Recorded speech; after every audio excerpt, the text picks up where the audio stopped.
పుష్ప రాజ్ తగ్గేదేలే అంటూ దునియా మొత్తాన్ని షేక్ చేసిన పుష్ప సినిమాకి సంబంధించి సీక్వెల్ జరుగుతున్న సంగతి అందరికీ తెలిసిందే. లెక్కల మాస్టర్ సుకుమార్ తెరకెక్కించిన పార్ట్ 1 ఎంతటి బజ్ క్రియేట్ చేస్తుందో తెలిసిందే. ఈ మూవీలో అల్లు అర్జున్ నటన ఎంతగా ఇంప్రెసివ్ గా ఉంటుందో ప్రత్యేకించి చెప్పాల్సిన పని లేదు. అందుకే ఆయనకు జాతీయ అవార్డు వరించింది. దీంతో తెలుగు సినిమా ఖ్యాతి మరింత పెరిగింది. ప్రస్తుతం అల్లు అర్జున్ పుష్ప 2 షూటింగ్ లో పాల్గొంటున్నారు. ఈ సినిమా షూటింగ్ శరవేగంగా జరుగుతోంది. సీక్వెల్ పై భారీ అంచనాలు ఉన్నాయి. ఈ సీక్వెల్ షూటింగ్ జరుగుతుండగానే మరొక వార్త వైరల్ అవుతుంది. పుష్ప 3 కూడా ఉండబోతుంది అంటూ వార్తలు గట్టిగానే వినిపిస్తున్నాయి. అయితే దీనిపై ఎలాంటి క్లారిటీ లేదు. కాగా మూవీ షూటింగ్ లో మరోసారి అల్లు అర్జున్ గాయపడినట్లుగా తెలుస్తోంది. త్రుటిలో పెద్ద ప్రమాదం నుంచి తప్పించుకున్నారట. గాయం కారణంగా షూటింగ్ వాయిదా పడినట్లు సమాచారం.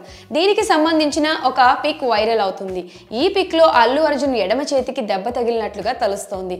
గంగమ్మ జాతర కోసం కొన్ని సీన్లు తీస్తున్నారట. ఆ సమయంలో వచ్చే సన్నివేశంలో ఈ ఐకాన్ స్టార్ గాయపడినట్టుగా తెలుస్తోంది.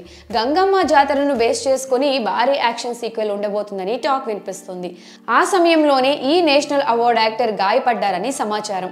ఆ ఫోటోలో అల్లు అర్జున్ చేతికి ఒక కట్టు కట్టి ఉంది. గాయం వల్ల షూటింగ్ వాయిదా పడిందని, ఈ కారణంగా ఆగస్టు 15కు సినిమా విడుదల అవుతుందా లేదా అన్న అనుమానాలు కూడా వస్తున్నాయి. ఇండిపెండెన్స్ డే నాడు రిలీజ్ కాకపోతే ఇక దసరానే టార్గెట్ గా కానుంది. ఇప్పటి వరకు 70% షూటింగ్ పూర్తి అయిందని, వచ్చే 3 నెలల్లో మొత్తం షూటింగ్ కంప్లీట్ చేయాలని అనుకుంటున్న సమయంలో అల్లు అర్జున్ కి ఇలా జరిగింది. అల్లు అర్జున్ గాయపడడం ఇది తొలిసారి కాదని, డిసెంబర్ లో కూడా పుష్ప 2 షూటింగ్ సమయంలో గాయపడ్డారని వార్తలు వినిపించాయి. మరి షూటింగ్ సమయంలో అల్లు అర్జున్ గాయపడ్డారు అంటూ ఫోటో వైరల్ అవుతుండడంపై మీ అభిప్రాయాన్ని కమెంట్ సెక్షన్ లో కమెంట్ చేయండి.